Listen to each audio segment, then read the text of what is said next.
아멘. 우리가 살다 보면요, 원하든 원치 않든 어두운 밤을 맞을 때가 있습니다. 느닷없는 사고가 나고 실패를 하고 고독을 경험하고 허무, 또 원치 않는 질병이 찾아온다는 거죠. 여러분들이 경험해 보셨지만 이 모든 것들은 반갑지 않은 손님들입니다. 그런데요, 이것들이 빚쟁이처럼 용케도 우리를 찾아와서 손을 내밀면서 샘을 하는 것입니다. 참 괴롭죠. 너무나 힘겹습니다. 그런데요, 이런 손님들이 있기 때문에 조금이나마 우리의 삶의 기품이 머금게 되는 것이 아닌가라는 생각을 해보게 됩니다. 스페인의 까르멜 수도사인 십자가의 성 요한이 이런 말을 했습니다. 영혼의 어두운 밤은 우리를 하나님 곁으로 이끌어 가신다. 참 맞는 진리입니다. 우리의 인생의 밤이 찾아오면은 하나님과의 거리가 멀었던 사람도 가만히 살펴보세요. 얼마나 가까워 있는지를 알 수가 있죠. 우리의 발걸음이 하나님으로부터 멀어졌던 사람들이 다시금 하나님을 가까이 하고 있는 모습을 보면 얼마나 신기합니까? 그렇죠? 영혼의 깊은 밤은 그런 차원에서 보면 행운일 수가 있는 것이죠. 스스로의 힘으로 할 수 없는 어떤 모든 욕망들을 벗어내게 할 수 있는, 또 우리의 영혼을 아주 깨끗하게 정화시킬 수 있는 그런 시간이라면 말이죠. 자, 오늘 성경 13절 말씀 속에 보면은 예수님이 이사를 가시는 겁니다. 나사렛이라고 하는 시골 마을에서 번화한 도시 가버나움이라는 곳으로 이사를 갔음을 말씀합니다. 왜 그런 이사를 강행했을까? 이어지는 14절 이하 16절의 말씀에 보면은 이것이 예수님의 말씀에 대한 순종이었다라고 하는 사실을 밝히고 있습니다. 그 말씀은 선지자 이사야 말씀입니다. 오늘 말씀 14절 보면은 선지자 이사야를 통하여 하신 말씀, 이사야 9장 2절을 가리키는데요, 그걸 이루려 하심이라 하면서 15절에 보니까 그 가버나움을 묘사하기를 이방의 갈릴리라고 표현하고 있습니다. 그리고 16절 네, 왔다 갔다 하네요. 16절, 흑암에 앉은 백성이 큰 빛을 보았고 사망의 땅과 그늘에 앉은 자들에게 빛이 빛이었도다 하였느니라. 자, 이 표현을 이 마태가 인용하고 있는 이사야 9장 2절의 말씀과 연결해서 비교해서 보면은 거기에는 흑암에 행하던 백성이 그늘진 땅에 거주하던 자에게 이렇게 표현하고 있거든요. 오늘 본문 마태복음에서는 worked라고 하는 단어를 씁니다. 행하다라고 하는 이 이사야 9장 2절의 말씀과 비교해 볼 때 오늘 마태복음에서는 sitting이라고 하는 앉은이라고 하는 단어로 마태가 그 의도적으로 단어를 바꿉니다. 이사야 당시에 이 흑암 어둠 속에 행하던 백성이라는 뜻은 그 삶 자체가, 삶의 방식이, 삶의 내용이 어둠이었다라고 하는 것을 강조하는 의미였다면, 마태가 그것을 시팅이라고 하는 앉은, 카데마이라고 하는 단어로 바꾼 것은 이것을 완전히 이제는 삶에 젖어 있다, 주저앉아 있다, 묶여 있다라고 하는 그런 개념을 강조하고 있는 것입니다. 시간이 흘러가면서 점점 이 가버나움, 이방의 갈릴리 지역에 사는 사람들의 삶이 어둠 속에 고착화되었다라고 하는 그런 설명이 되겠습니다. 역사적으로 보면 과거 아시리아, 아수르가 북이스라엘 왕국을 정복한 후에 거기에 그곳에 살고 있었던 사람들 다 추방시키고 이교도들, 이방인들을 그 땅에 와서 정착하게 합니다. 그래서 소위 이방의 갈릴리라고 하는 명칭이 생긴 것입니다.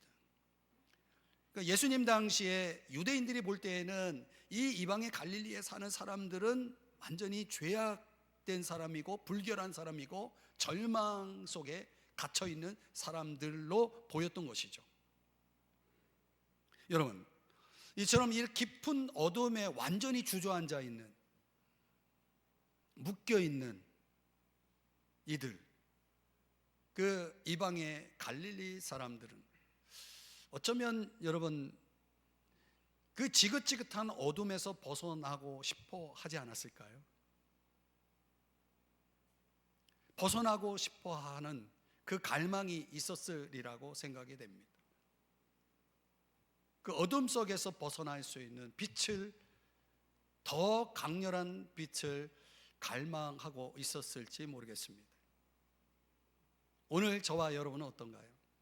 빛에 대한 갈망이 있습니까? 오늘 예수님께서 이방의 갈릴리라고 하는 지역으로 이동을 하셔서 그분이 하신 일이 뭡니까? 어두운 밤에 빛을 비추는 것이었다.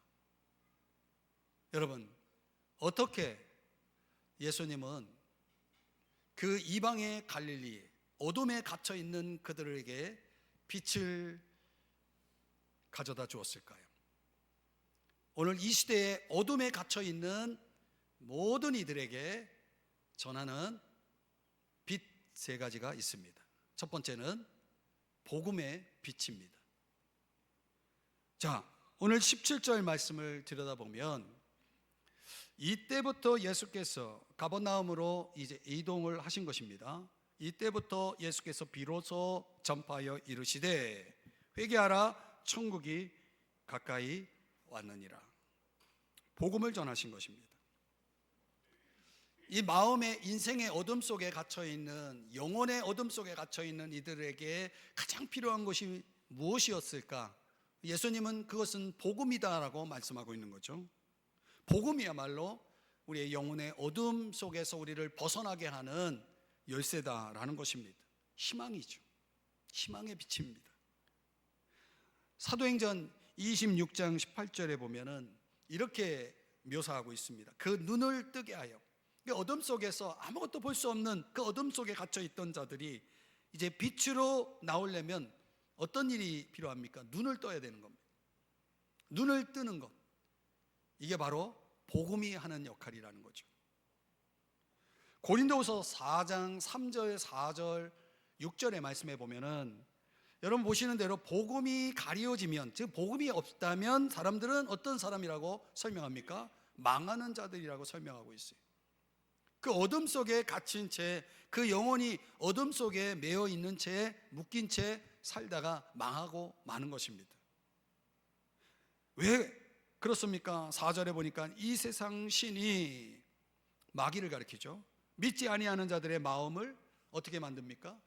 혼미하게 하여 그리스도의 영광의 복음의 광채, 빛이 비치지 못하게 했기 때문에 복음이 가려져 있는 것입니다. 결과는 망하는 것입니다. 그렇다면 여러분, 이 믿지 않는 자들의 이 마음 상태, 혼미하고 어두워져 있는 이 상태를 바꿀 수 있는 그 필요는 빛 아니겠습니까? 그게 바로 복음이라는 거예요.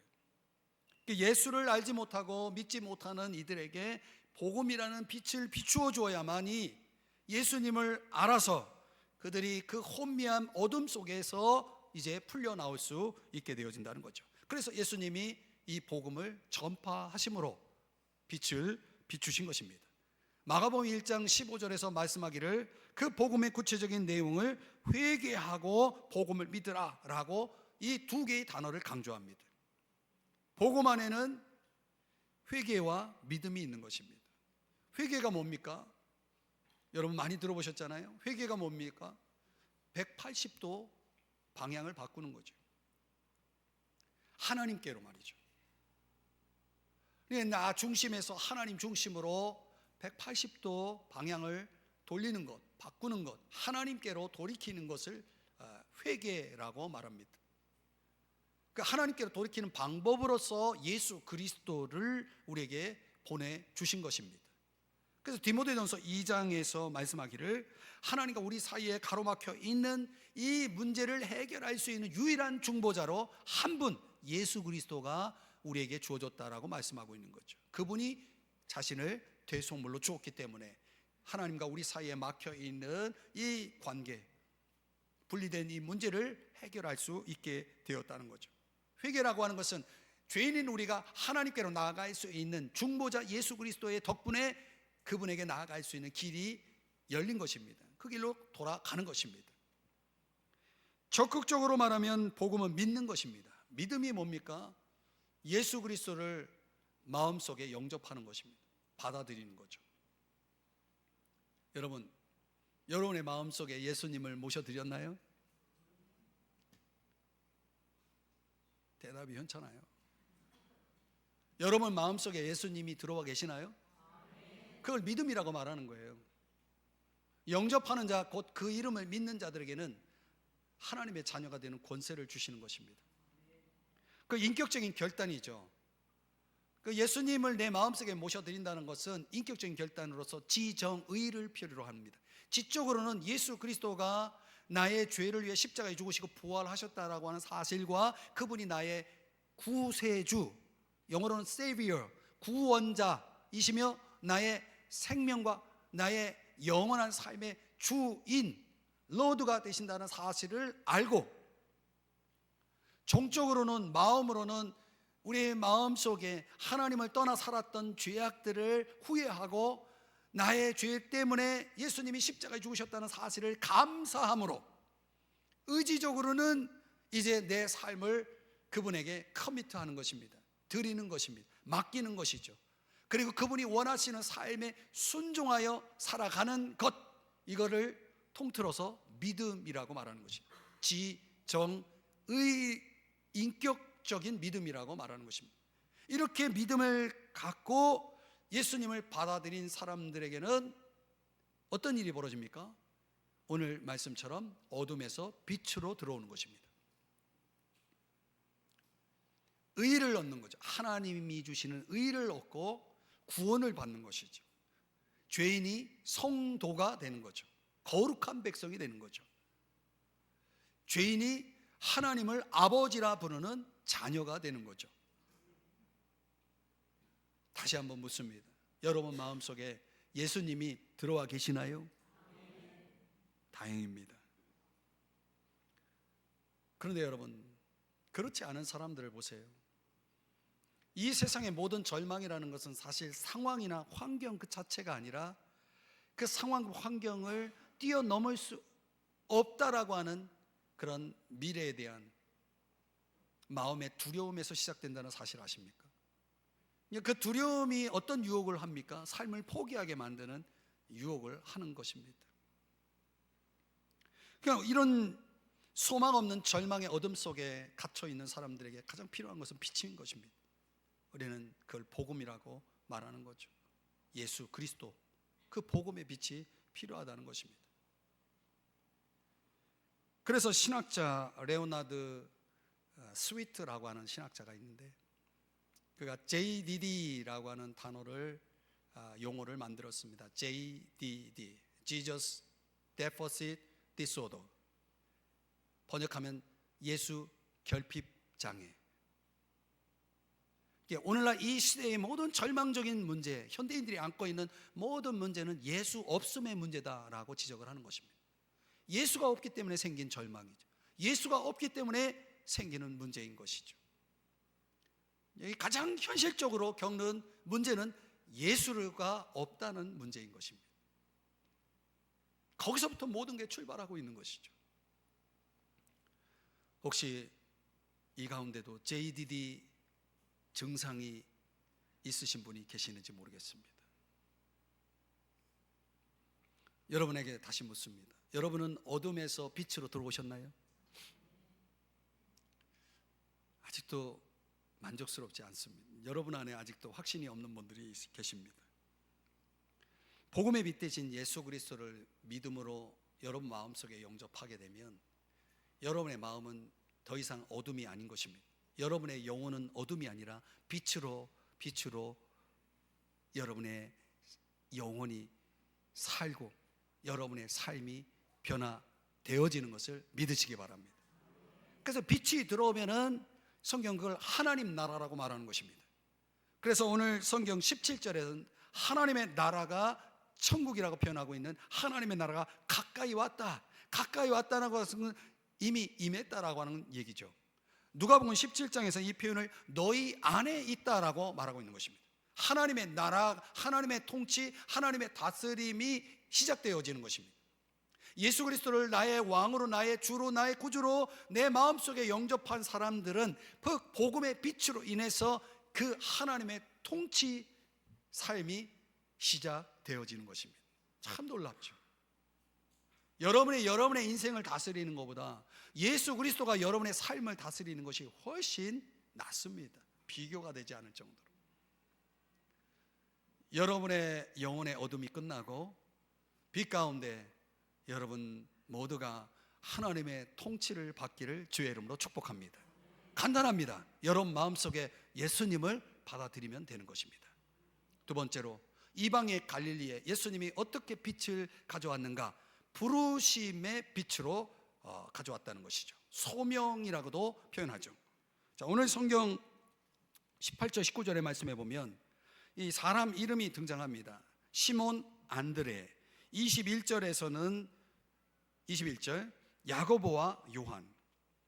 이 네 사람들은 다 어부입니다. 그들이 고기 잡기 위해서 그물을 던지고 있을 때 또 그물을 수리하고 수선하는 그런 작업, 그물을 깁는 그런 작업을 하는 중에 이들은 주님의 부르심을 받게 됩니다. 다 바쁘게 일할 때 일상 속에서 주님의 부르심을 받았다는 거예요. 주님의 부르심은 언제 이루어지냐면 여러분의 삶의 터전 속에 열심히 일하고 있을 때 주님의 부르심의 빛이 임합니다. 왜 부르셨는가? 오늘 보면 19절을 보시면은 나를 따라오라 하시려고, 나를 따라오라 하시기 위해서 부르십니다.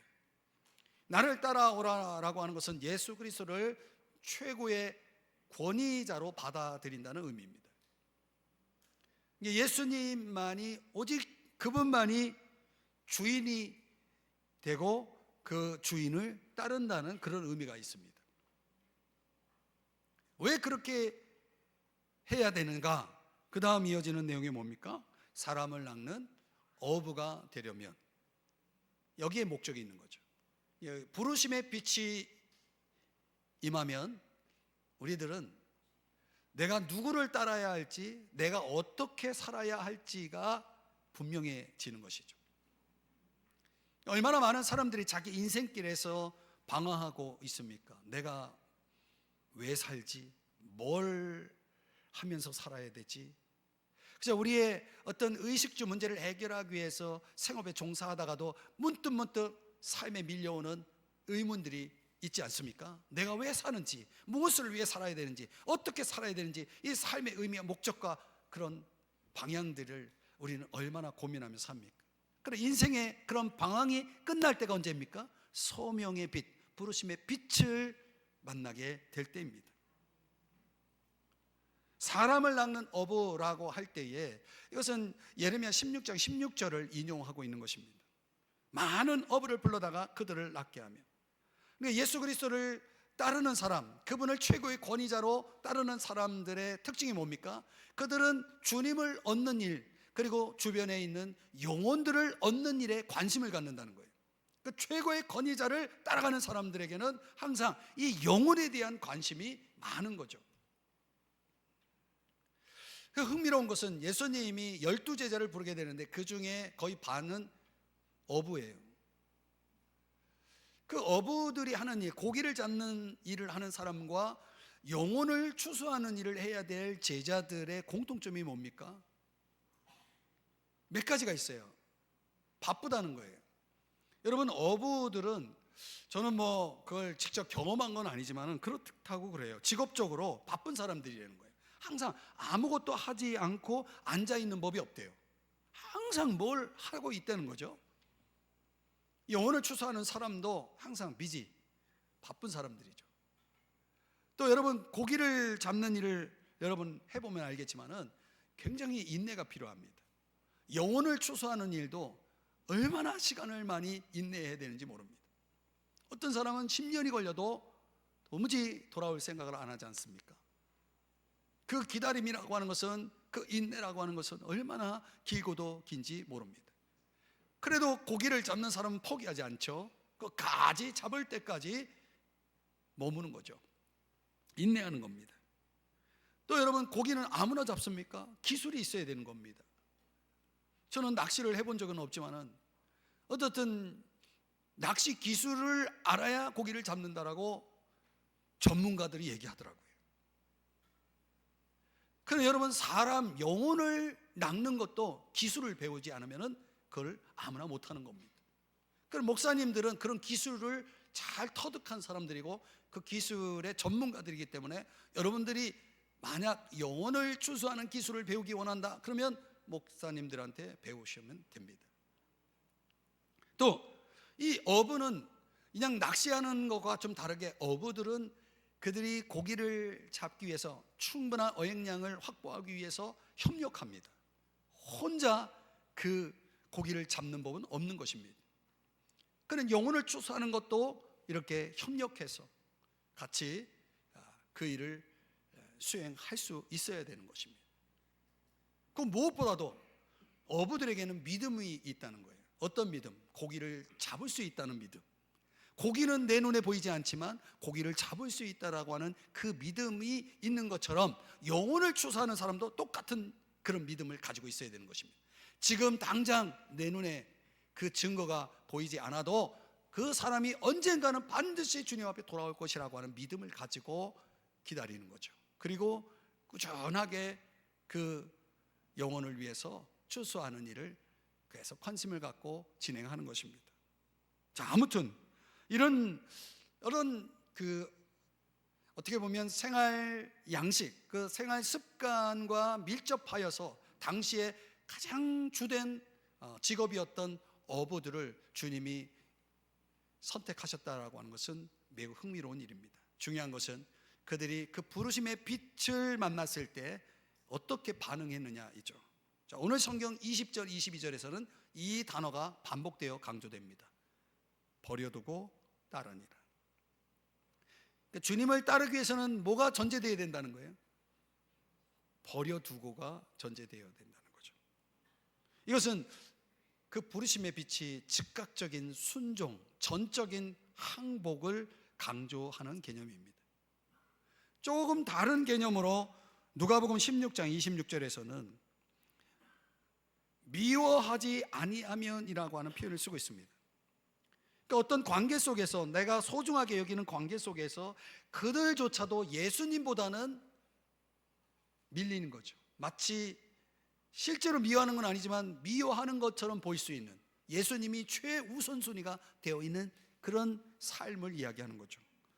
마태복음 10장 37절에 보면 사랑하는 그런 이 표현으로 또 설명을 하죠.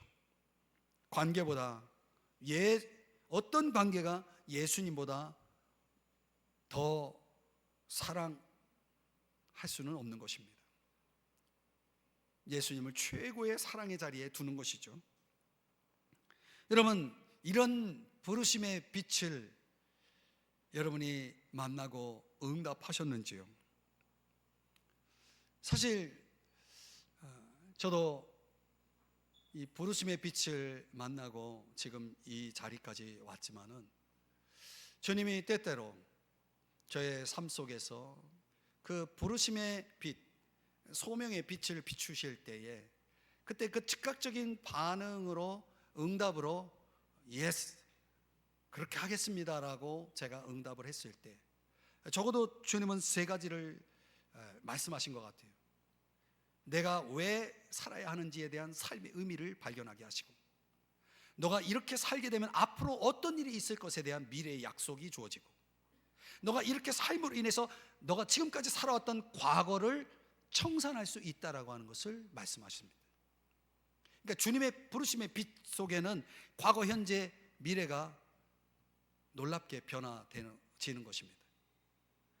저 구약 성경에 아브라함을 하나님이 부르실 때에 그는 우상의 도시 갈대아 우르라고 하는 우상의 도시에서 우상을 만들어 파는 일을 하던 사람이에요.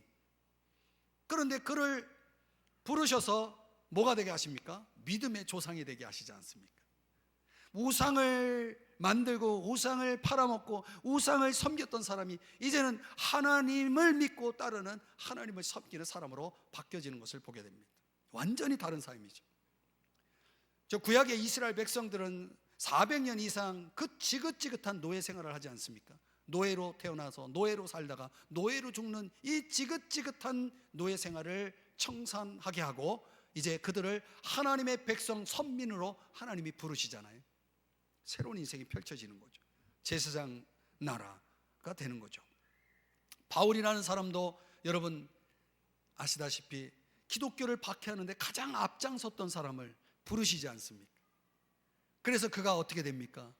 종이 되고 증인이 되고, 이제는 기독교를 위해서 자신이 친히 박해를 감수하는 그런 증인으로 변화되지 않습니까? 이런 것입니다. 오늘 사도행전 26장의 말씀 속에서 보면 이 부르심의 빛을 경험한 것을 바울이 이렇게 소개합니다. 하늘로부터 해보다 더 밝은 빛이 나와. 부르심의 빛입니다. 이 빛 가운데 그가 들은 소리는 사울아 사울아 네가 어찌하여 나를 박해하느냐 라고 주님이 말씀하십니다. 사울이 뭐라고 말합니까? 바울이 대답하기를 주님 누구십니까? 나는 네가 박해하는 예수다 라고 말씀하시면서 내가 너에게 나타난 것은 너를 이제 앞으로 나의 증인으로 삼기 위해서다라고 하는 이런 말씀을 하시는 것입니다. 이 부르심의 빛 가운데 삶의 대전환이 이루어지면서 새로운 삶을 시작하고 새로운 미션을 가지고 새로운 목표를 가지고 새로운 인생을 출발하는 이 바울의 변화, 오늘 저와 여러분에게도 있기를 주의 이름으로 축복합니다. 여러분, 우리에게 주님이 이 빛을 비춰주실 때, 부르심의 빛을 비춰주실 때 저와 여러분이 응답을 해야 하는데, 문제는 버려두고라고 하는 이 전제가 안 된다는 거죠. 버릴 것을 버리지 않으면 따르는 것은 불가능하다는 거예요. 그게 앞에 있어야 된다는 거예요. 여러분, 손에 잡은 걸 놓지 않고 다른 것을 잡을 수 있습니까? 불가능하죠. 이 농부 작가인 전우익 선생이 이런 말을 했습니다. 참 삶이란 부단히 버리고, 이게 중요한 거예요. 부단히 버리고 끝끝내 지키는 일의 통일, 이게 참 삶이라는 거예요. 근데 우리 인생은 진정한 삶이 이루어지기 위해서 저와 여러분에게는 부단히 버리는 일이 필요하다는 거예요. 저는 이 말씀을 할 때 여러분의 각자에게 들려오는 레마가 있으리라고 봅니다. 내가 버려야 될 것이 무엇인지. 오늘 우리가 진정한 삶의 길을, 인생의 방향을 멈추고 진정한 삶의 길을 출발하기 위해서 버림으로부터 시작된다는 사실을 기억하십시오. 그럼 우리가 그런 부르심의 빛에 응답하게 되면 어떤 일이 벌어집니까? 삶의 의미가 다가오고 깨달아지고 방향이 주어지고 분명한 목표가 설정이 되어지는 것입니다. 그런 인생은 아주 찬란하게 전개되는 것입니다. 사도 바울이 이런 부르심의 빛을 만났을 때 그는 이런 놀라운 고백을 하지 않습니까? 사도행전 20장 24절에 보니까 내가 달려갈 길, 내가 인생길을 어디로 가야 될지, 무엇을 위해 달려가야 될지 주 예수께 받은 사명, 목표가 생겼죠. 방향이 주어졌죠. 의미가 생겼습니다. 이걸 위해서라면, 이 의미 있음을 인해서 내 인생이 참 삶이 되고 유의미하기 위해서 그는 자기 목숨을 조금도 귀한 것으로 여기지 아니할 어떤 가치를, 의미를, 목표를, 방향을 잡았다는 것이죠. 우리 인생도 그래야 된다는 거예요. 저와 여러분에게 그냥 우리가 생존을 위해서, 먹고 살기 위해서 여러분 우리가 살고 있는 것이 결코 아니라는 거죠. 사랑하는 여러분, 저도 만났듯이, 저도 경험했듯이 여러분 모두에게도 부르심의 빛을 경험하시기를 주의 이름으로 축복합니다. 응답만 하신다면 여러분의 인생에 영광스러운 빛이 함께 할 것입니다. 이방의 갈릴리에 예수님이 빛을 가져온 세 번째 방법은 뭡니까? 오늘 우리들에게도 마찬가지죠. 회복의 빛입니다. 오늘 보면 23절의 말씀에 보면 중요한 세 동사가 강조되고 있습니다. 가르치고, 전파하고, 고치고, 치료하고. 예수님의 주된 사역을 압축해서 세 가지로 요약을 하고 있는 것입니다. 예수님이 저와 여러분에게 찾아오실 때 뭔가 우리의 어떤 필요, 그 필요라고 하는 것은 전인적, 지정의적인 필요를 가지고 그것을 회복시키기 위해서, 그것을 채워주기 위해서 그분이 우리에게 오신다는 사실을 아셔야 됩니다. 그래서 제일 먼저 지적인 회복을 위해서 뭐 하십니까? 가르치기 시작하는 겁니다. 회당에서 말씀을 가르칩니다. 여러분, 구약의 호세아 선지자가 뭐라고 말했습니까? 내 백성이 지식이 없어 망하는도다.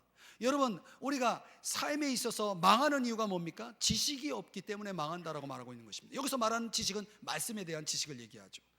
아모스 선지자는 말씀을 듣지 못한 기근이 이 마지막 때에 있을 것에 대해서 말씀을 합니다. 여러분, 말씀을 듣지 못하면 그건 기근인 것입니다. 그건 굶주려 죽을 수밖에 없는 그런 상황인 것입니다.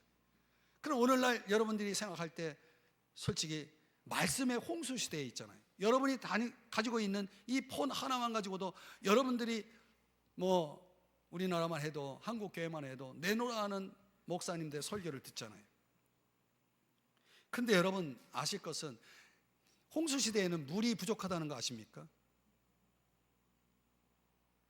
무엇을 의미합니까? 말씀은 홍수 시대인데 말씀의 홍수는 있지만은 사실상 잘 제대로 숙성되고 그리고 해석된 말씀은 많지 않다는 것도 아셔야 됩니다. 제가 부탁드리고 싶은 건 그거예요. 여러분들이 이 폰으로 얼마든지 여러분이 듣고 싶어하는 설교들을 들을 수 있습니다. 그러나 여러분들이 그런 신학적인 사고, 말씀에 대한 올바른 해석적인 사고를 할 수 있는 훈련이 안 돼 있는 한 여러분들이 듣는 말씀들이 다 말씀은 아니라는 사실도 아셔야 됩니다. 그리고 어떤 것들은 정말 말도 안 되는 그런 내용도 많이 섞여 있습니다. 사실 우리가 여러분들이 이 말씀의 홍수 시대에 제대로 된 말씀을 접할 수 있다라고 하는 것이 얼마나 큰 복인지를 좀 알 필요가 있다는 거죠. 뭐 여러분들이 좋은 설교를 듣고자 하는 욕망에 대해서는 제가 뭐라고 하지 않습니다. 여러분이 듣고 싶으면 들어도 좋습니다. 그러나 저는 부탁드리고 싶은 것은 그런저런 다른 교회 목사님 설교 듣지 마시고 여러분의 영혼을 맡겨놓은 이 삼성중앙교회 이철희 목사의 설교를 들으시는 게 훨씬 100배 1000배 낫습니다. 여러분들이 많은 걸 듣는다고 여러분에게 도움이 되지 않는다는 것도 아셔야 됩니다. 하나만 제대로 들어도, 하나만 제대로 깨달아도, 하나만 제대로 여러분들이 받아들여도 여러분은 훨씬 나아질 수 있습니다. 지적인 회복을 위해서 주님은 지금도 가르치시잖아요. 여러분, 교회 안에 이런 가르침을 받는다는 것이 얼마나 중요합니까? 그 가르침이라는 것이 나를 회복시키는 빛이라고 하는 사실을 아셔야 됩니다. 여러분, 기회가 된다면, 시간이 없다면 주일이라도 하나님 말씀을 배우는 성서대학에 참여할 수 있기를 축복합니다. 그 배움을 통해서 지식을 얻게 되면 여러분들이 사는 길로 접어드는 것입니다. 그게 어둠에서 빛으로 나오는 방법이죠. 또 예수님은 전파하는 일을 하잖아요. 이건 영적인 회복을 위함입니다. 천국 복음이라는 것이 말씀 중에 가장 중요한 핵심이잖아요. 그 영적으로 내가 살아나는 방법은 복음을 많이 들어야 됩니다. 여러분들이 다른 교회 설교들을 즐겨 듣는지 모르겠지만은 어느 교회의 설교를 들어도 우리 교회처럼 복음을 자주 듣게 되는 설교는 흔하지 않습니다. 복음을 들어야 여러분의 영이 삽니다. 그런 차원에서 여러분, 지금도 주님은 복음을 듣게 해서 여러분의 영적인 회복을 일으키신다는 것을 아셔야 됩니다. 예수님의 세 번째 사역은 고치심인 건데, 이 고치심은 정신적이고 육적인 회복을 위한 것을 말씀합니다. 그 당시만 해도 병자들이 얼마나 많은지 성경에 보여주지 않습니까? 병고침이라는 거 매우 중요합니다. 근데 우리 주변에 병고침을 필요로 하는 사람들이 너무 많죠. 연세 드신 분들은 예외 없고요. 이렇게 병고침이 필요하고 중요하지만은 더 중요한 게 있습니다. 병을 예방하는 것입니다. 그런 면에서 우리가 좋은 것을 서로 나누고, 그리고 나아가서 우리의 몸을 잘 관리해야 되잖아요. 근데 사람들은 그런 관리에 있어서 소홀히 하면서 나 병 고쳐달라고 말하면 안 되는 것이죠. 물론 모든 병이라고 하는 것이 내가 관리를 못해서 오는 병은 아닐 수 있습니다. 그건 여러분들이 이해를 하셔야 됩니다. 어떤 병은 내가 관리가 되지 않았기 때문에 찾아온 병이 있을 수 있는 거죠. 예를 들면 술, 담배. 저는 이런 것을 하면 지옥 갑니까? 누가 이렇게 묻더라고요. 그렇지 않습니다, 여러분. 술, 담배도 천국 갑니다. 왜냐하면 천국은 믿음으로 가는 거지 도덕적으로 내가 어떤 행위로 의해서 가는 것은 아니기 때문에 그렇습니다. 그러나 여러분, 내 몸을 망가뜨릴 만큼 여러분들이 그런 것들을, 그런 기호들을 좋아하고 누린다면은 저는 그것은 아니라고 봅니다. 그것은 하나님이 기뻐하는 것은 아니죠.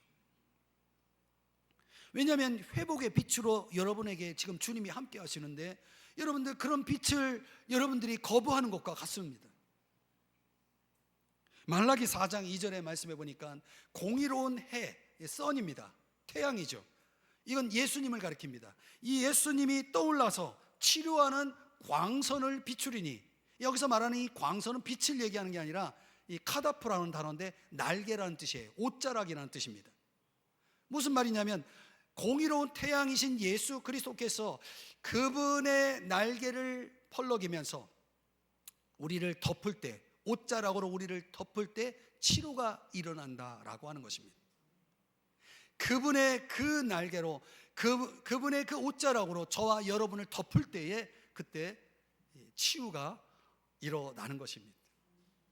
저는 그 덮음을 경험하면서 많은 치유를 받는 사람들의 그런 경험을 하고 있습니다. 사랑하는 여러분, 그분의 그 옷자락으로, 날개로 여러분을 주님이 감싸시면 여러분 가운데 새로운 인생이 펼쳐집니다. 변화된 삶이 시작되어지는 것입니다. 그런 삶을 갈망하던 수많은 사람들이 오늘 보면 24절, 25절에 보니까 많은 사람들이 주님을 찾아오더라고요. 여기 보니까 모든 앓는 자, 곧 각종 병에 걸려서 고통당하는 자. 여러분, 이 병으로 고통당하는 자가 얼마나 많습니까? 너무나 많습니다. 병원을 가보면 사람이 거기 다 있어요. 각종 병에 걸려서 고통하는 자, 귀신 들린 자, 간질하는 자, 중풍병자, 그 수많은 아픔을 가지고, 약함을 가지고 있는 사람들이 주님에게로 몰려들었다는 것입니다. 아마 저와 여러분이 그 당시에 살았다면 우리도 그 무리 속에 섞여 있었을 거예요. 그럼 오늘 우리는 살아가면서 다 건강해 보이지만 그렇지 않아요. 문태준 시인의 존재의 뒤편이라고 하는 시에 이런 글이 있습니다. 사람을 온전히 사랑하는 일은 뒤편을 감싸 안는 일이다. 대부분의 사람 뒤편에 슬픈 것이 많다. 당신도 그럴 것이다. 공감이 되지 않습니까? 저의 뒤편에도 슬픈 것이 많습니다. 여러분은 어떻습니까? 사람들은요, 가만히 보면 다 저마다 뒤편이 있는 것입니다. 여러분, 우리 중심의 변방에 구분 없이 예수 중심으로 몰려든 사람들은 다 아픔이 있고 상처가 있고 약함이 있는 사람들인 거예요. 여러분, 예수님 앞에 나온 사람 치고 건강한 사람 있습니까? 우리가 말을 못해서 그렇지 다 약함이 있는 사람들입니다. 주님은 그분의 날개로, 그분의 옷자락으로 우리를 덮어서 그걸 치유하기를 원하시는 분이심을 믿으시기 바랍니다. 근데 문제는 수많은 사람들이 이렇게 주님 앞에 몰려들지만, 그들이 진정 예수님의 그 필요, 그 돌봄, 그거를 원했지만은 예수님 자신을 원하지 않았다는 거예요. 오늘날 그런 사람들이 너무 많아요. 예수님의 돌봄, 예수님의 그 치유는 원하지만은 예수님 자신을 원하지 않는 사람들,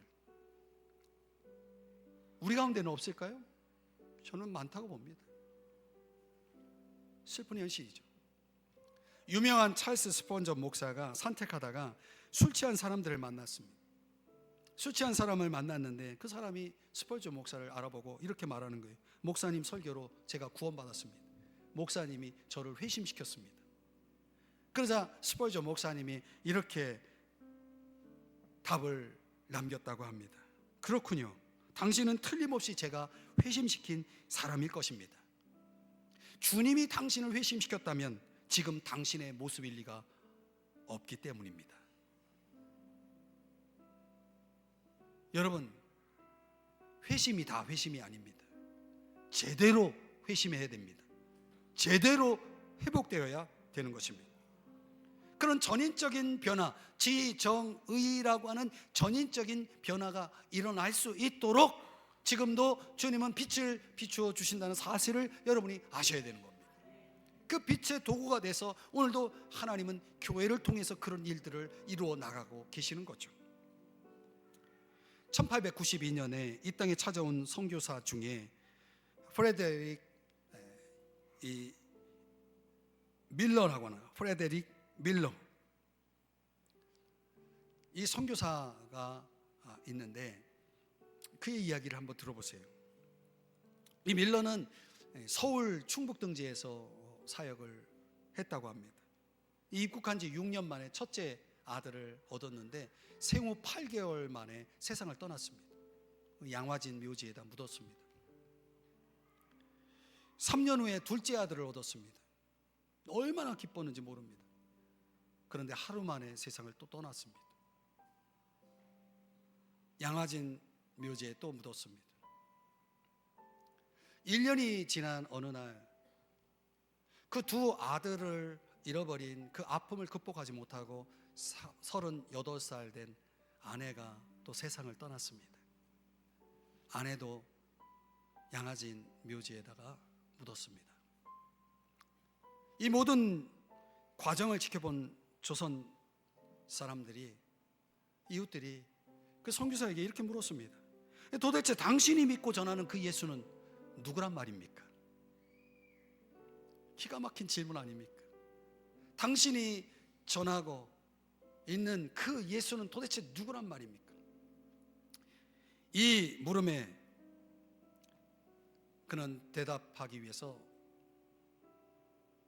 작사를 하게 되는데 그 내용이 우리가 부르는 찬송가 96장의 예수님은 누구신가 라는 찬양입니다. 예수님은 누구십니까? 우는 자의 위로와 없는 자의 풍성이며 천한 자의 높음과 잡힌 자의 노임되고 우리 기쁨 되도다. 이렇게 노래를 한 것입니다. 여러분, 세상의 그 모든 아픔과 질병들, 약함, 죽음까지라도 그런 모든 상처들을 고치시고 건강을 되찾은 기쁨을 아십니까? 죄인된 우리를 하나님의 자녀로 만들어주신 구원의 그 기쁨이 무엇인지도 아시는지요? 여러분, 오늘 그런 회복의 빛을 분명하게 경험한 사람들은 어김없이 그들은 주님을 따르는 것과 그 주님을 섬기는 일을 하고 있다는 것이죠. 그 따름이, 그 섬김이야말로 회복의 빛을 경험한 사람의 증거됨임을 오늘 성경이 보여주고 말씀하고 있는 것입니다.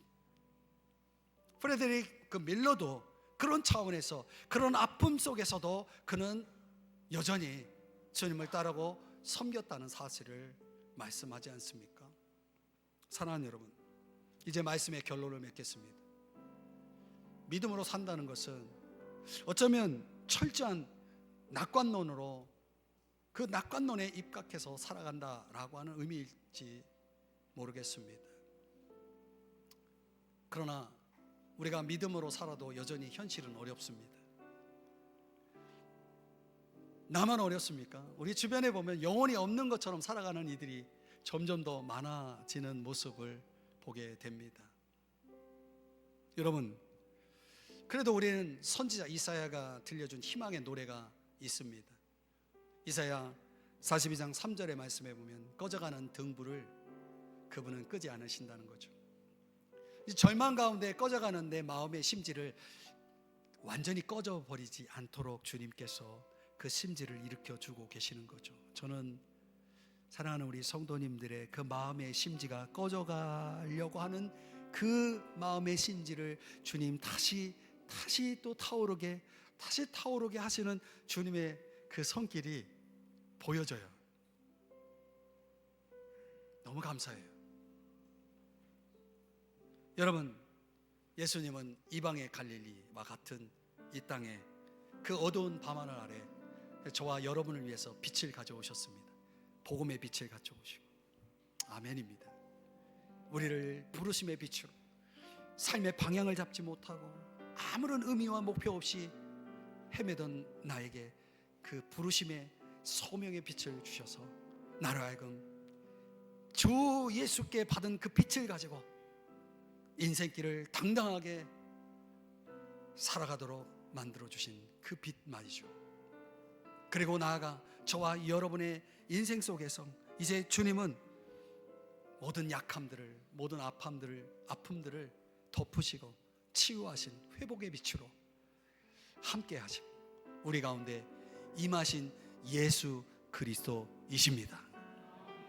우리 모두는 이제 그 우리 가운데 빛으로 임하신 예수 그리스도의 그분의 음성을 가려 들으면서 이제 오늘도 내일도 더 깊음 속으로 나아갔으면 좋겠습니다.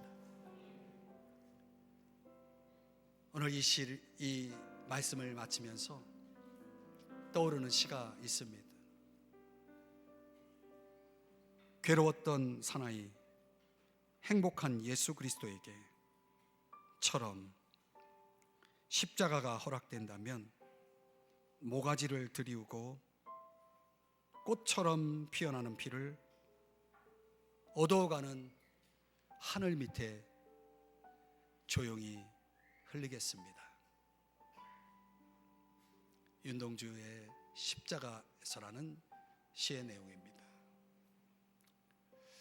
어두워가는 하늘 밑에 우리는 빛을 경험하고 그 빛을 나누면서 그 빛을 누리면서